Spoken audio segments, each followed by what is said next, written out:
global flow of capital, the global flow of services, the global sourcing of goods, the global communications that we now have, cooperation is no longer an option.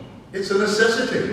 If you're trying to deal with financial instability, and you've got banks across the whole of the world, you cannot do it as a nation state on your own. If you're dealing with protectionist trade practices, you've got to get together with other countries to deal with it. If you're dealing with pollution, as David said brilliantly, it is no respecter of borders. You've got to cooperate. And what changed, therefore, from the 1980s onwards, is cooperation is an imperative, and you've got to find the best way of cooperating. But another thing changed, and I think everybody here knows it, because people feel that they are losers, as well as they've been winners in globalization. It has maximized people's opportunities in many ways, but it's also maximized people's insecurities. So at the same time as you have this great need to cooperate, you have awakening in people a desire to belong. And at the same time as the logic is economic integration, there is this demand that Neil had talked about brilliantly, the demand to bring control back home. And so when I went to a meeting in Washington, and there was a huge demonstration against globalization, you can see what people meant when one of the banners said, "Worldwide Campaign Against Globalization." and people see globalization as a runaway train, out of control and uncontrollable, and that's why nationalist, protectionist, anti-immigrant, xenophobic movements thrive, because they want and give an answer to bring control back home. And of course you cannot. If you need to cooperate, and it's an imperative, you've got to work with other countries. So the real challenge, and this is why it's so important that we get this right, is to balance the need to cooperate, which is essential in the modern world, with the desire that people have that decisions be made as closely to home as possible.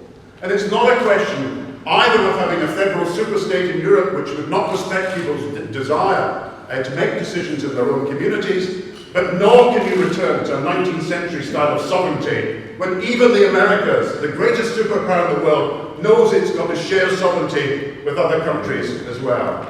So the challenge that we're facing is to explain, and I want to put the forward-looking agenda to you this evening, how we can balance cooperation with the desire for autonomy in the modern world, respecting our national identities, but at the same time ensuring we get the benefits of cooperation. Now take jobs, and it's just been mentioned by every speaker, so important to us.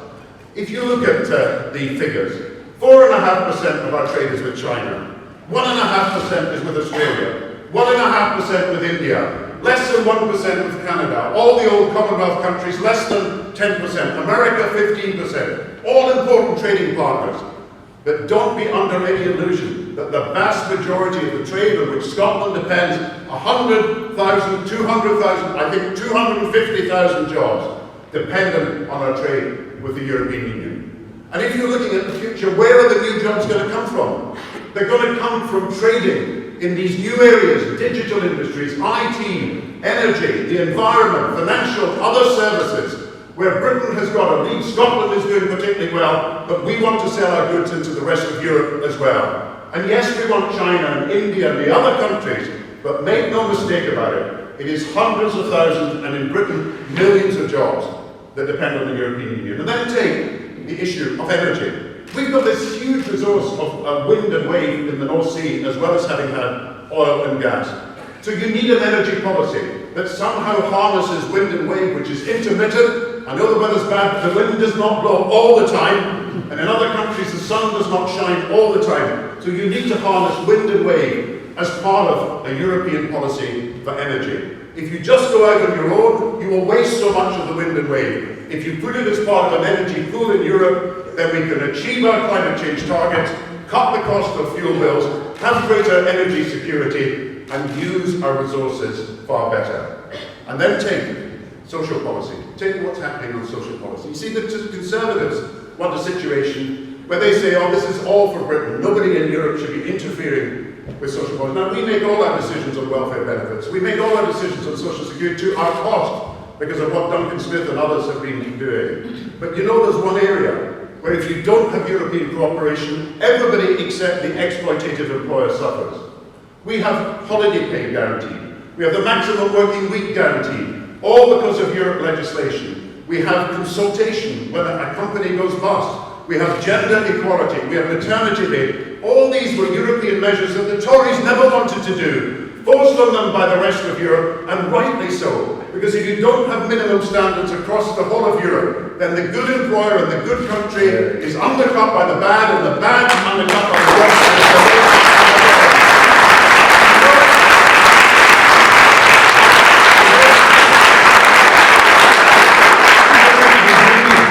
European legislation, and we need to protect zero-hour contract workers. We need to protect the most vulnerable, the most insecure. And of course, if another country in Europe can undercut people here, then it might think it can get away with it. If you have a common standard across Europe, something I argued for with the European Parliament, then we protect all insecure workers, men and women, right across the continent. So European legislation is a necessity to help the poorest workers in our country, and take tax havens.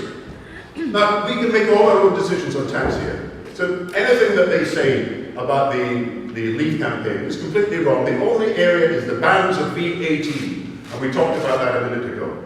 But you cannot solve the problem of tax havens and the drain of billions of resources from our economy and from every other European economy into these tax havens without cooperation across Europe. Britain can't do this on its own. But 28 countries across Europe, and particularly Luxembourg and Austria, who stood out against change but now accept it, we can make a difference. America is not making the difference it should. Only Europe can lead this battle to deal with tax havens, and there are 1 trillion of resources of European wealth that is now in tax havens and is sheltered from the tax authorities, which should be funding public services in this country. And you challenge those Tories who want Brexit. How else are we going to deal with tax havens without European cooperation?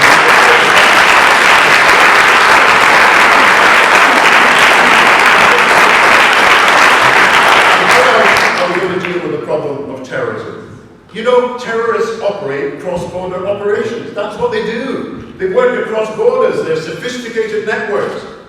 How do you deal with that if simply you say, we're going to do it on our own, or we have some ad hoc system that we phone each other up if there's a problem? If we're to support those people who've been challenged in France and in Belgium and where there's been terrorist attacks in the rest of the continent, then we need to cooperate with them to deal with this terrorist problem. And we need to deal with the causes of terrorism. We need a European policy for the instability of the Middle East. America's too far away. Britain can't do it on its own. NATO's a military alliance. Who else is going to deal with the instability and work with the countries and the peoples of the Middle East to create a more stable region where there is genuine opportunity for young people in that region if it is not the European Union? Again, it comes back. We need European cooperation. And take immigration. Illegal immigration is the biggest problem. When you saw these Albanians coming into the country, these unfortunately were illegal immigrants being used by people smugglers, traffickers, criminal gangs, making money out of their discontent and despair. And if you're going to deal with illegal immigration, can you do it just by having someone standing at the border in Britain? You've got to cooperate with European authorities. You've got to cooperate with police, with security, with military, intelligence authorities. Otherwise, you cannot deal with the problem. And what do the Brexiteers then say? Do you know what the slogan is? And Neil said there was one, bring control back. There's another one, leave Europe and join the world. But where in the rest of the world have they got people who want us to leave Europe and join them? America? About? No. Australia, they just said they want us to stay in Europe. Canada want us to stay in Europe. The Secretary General of the Commonwealth want to stay in Europe. As Neil said, Gove said Albania, but the Prime Minister of Albania said stay in Europe. The only person is Donald Trump. Amazing. Trump, you know, they had a poll in America. What would a Trump presidency mean for people? 70% said it would mean insecurity. 30% said it would mean they become Canadians. They're the only person. And then they say sovereignty. Now, you know, there's been a long debate about sovereignty, but I just give you one example. It's controversial, and some will not agree with what happens. There are American bases in Britain. They have sovereign control over that land, which would otherwise be British land. It is governed by American laws and not British laws. Have you ever heard Michael Gove, or Ian Duncan Smith, or Meister Farage, or any of Boris Johnson ever say that the sovereignty problem has got to be dealt with and they're going to focus on American bases in Britain. No, because it's not sovereignty they're interested in, it's being anti-European. That's the truth about it.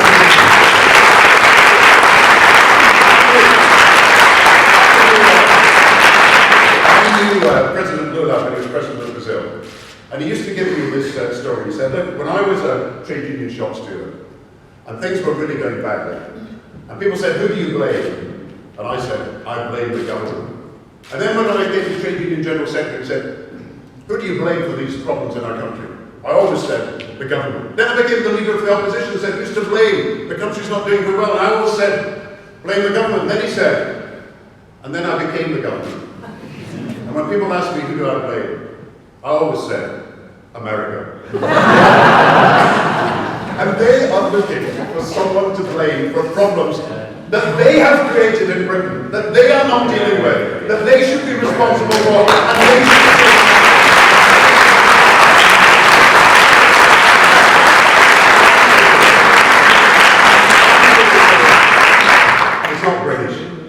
British, they say. We British, we stand alone, Dunkirk spirit, island unto ourselves, sufficient, wary of entanglements. We don't need these foreign relationships. But you know, there is another view of Britain, and I think it's a Britain that all of us believe in. And it's a Britain that has always been outward-looking, has always been engaged in the world, has always been internationally minded. And just think of the achievements, because I think particularly older voters who are thinking of voting to leave should reconsider as a result of this.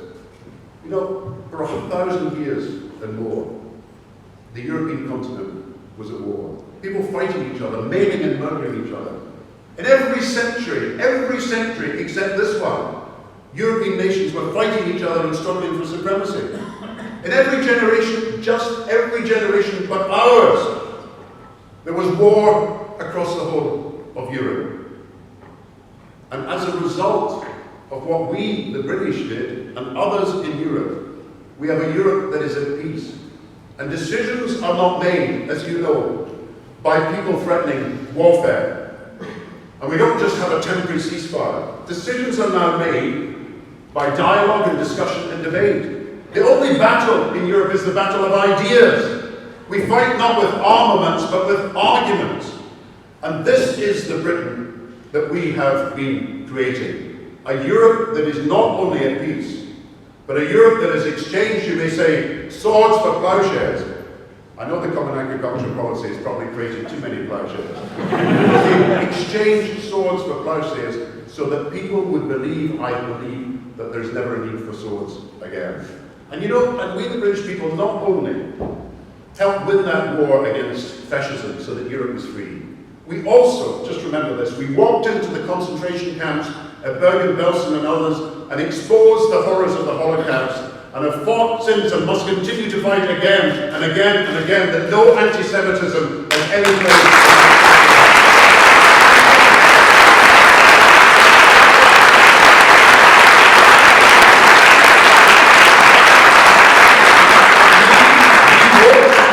The European Convention of Human Rights. It was based on British values, based on British experience. It's a travesty of history that the Conservatives are trying to suggest it's nothing to do with Britain and being British. And as a result of that, there's no country can join the European Union unless it subscribes to democracy, human rights, and the rule of law. And when the tanks were rolling in Eastern Europe, Soviet tanks rolling in, and the secret police, and the searchlights and people persecuted, we stood with the peoples of Eastern Europe and said that we would invite them into Europe if they too agreed with the values of democracy, human rights, and the rule of law.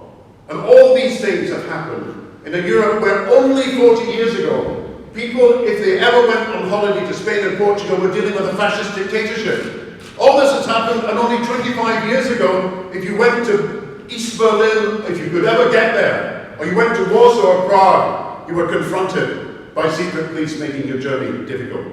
All these changes made possible because we are part of a European Union. And I just end with this one point. I saw what cooperation can achieve. We see division in Serbia, Bosnia, and Kosovo. We see it in Syria. We see it in Iraq. We see it in Libya. but we also can see from our history in recent years what cooperation can achieve. It was Britain that led Europe, that led the world to take us out of the global recession.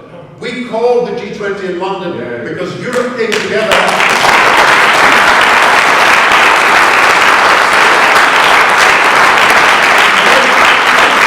In that one moment, you can see the possibility that you can avert a world depression.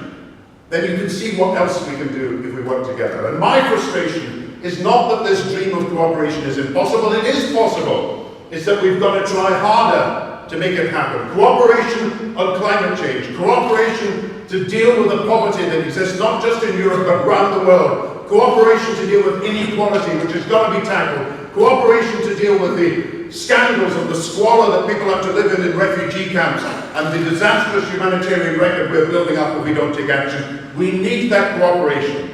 In 1961, John F. Kennedy, President of the United States, gave his inauguration address. And it was a famous address, and anybody who has not had a chance to look at it should look at it, because there was wonderful words in it. As eloquent as he could be. Ask not what your country can do for you, he said. Ask what you can do for your country. A call to public service. Then he said, never fear to negotiate from fear. Never fear to negotiate. A lesson about the importance of diplomacy. Then he said a torch has passed to a new generation of young people about the role that young people should play in leading the country. Richard Nixon was a defeated presidential candidate. Some of you may know that he later became president, was defeated in 1969.